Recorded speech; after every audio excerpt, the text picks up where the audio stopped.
How to block a country in a Facebook page if you want to block your any country in your page.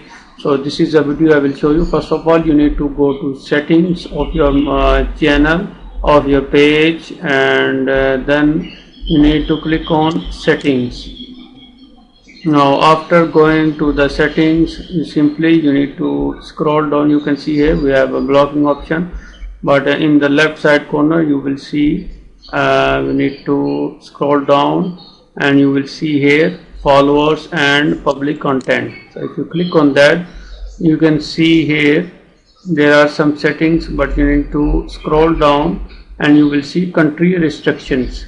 So you can click on that and click on edit, and from here you can simply block any country.